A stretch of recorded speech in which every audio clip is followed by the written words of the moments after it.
महाराज जी, हमारा विवाह 10 दिन पहले ही हुआ है। महाराज जी, समाज में व्याप्त पति पत्नी के रिश्तों में कटुता देखकर मेरा मन भी अपने भविष्य के दाम्पत्य जीवन में के प्रति दोनों को चाहिए अवलो नसानी अबना न सही हो, इस शब्द पर ध्यान दीजिए।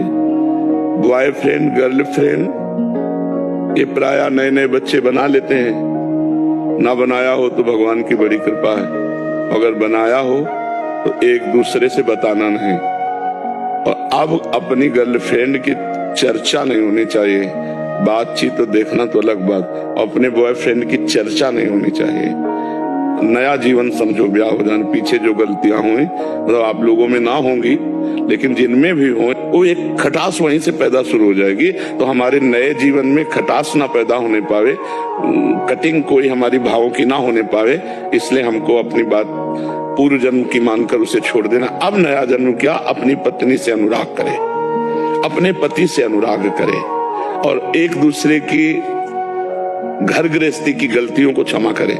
जैसे त्रुटियां हो जाती हैं उसमें नाराज हो जाते हैं, तो एक नाराज हो तो दूसरा शांत हो जाए। जब वो शांत होता उस बात को निर्णय कर ले, मारपीट लड़ाई झगड़ा ये ना करे। और पत्नी को चाहिए कि पति की प्रसन्नता के लिए सास ससुर की, अपनी नंद की, अपने देवर की धर्मानुसार सेवा करे, जिससे पति को प्रसन्नता प्राप्त हो।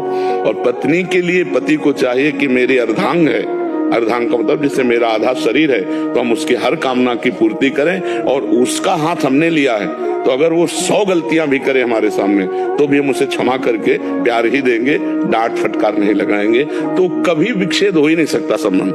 अब जैसे ब्याह हुआ, कोई ऐसी हरकत दोनों के बीच में नहीं होनी चाहिए कि दोनों का मन मुटाव हो, कभी ऐसा नहीं होना चाहिए। एक दूसरे को फाइनल अपनी पूरी वृत्ति रख देनी चाहिए खोल के।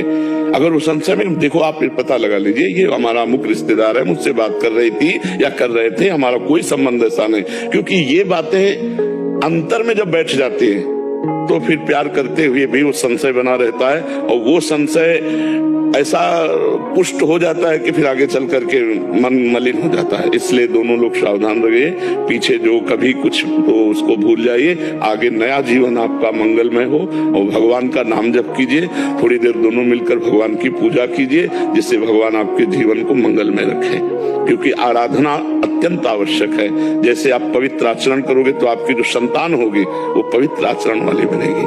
आप ही नींव हैं, आगे की जो हमारी पीढ़ी है उसकी नींव है। आप नाम जप करते हुए, भगवान का चिंतन करते हुए जीवन व्यतीत करेंगे तो आपकी संतान बलवान, बुद्धिमान, तेजोमय होगी। आप गंदे चिंतन, गंदा आचरण, गंदा व्यवहार, वैसे गंदे व्यवहार वाले बच्चे हों।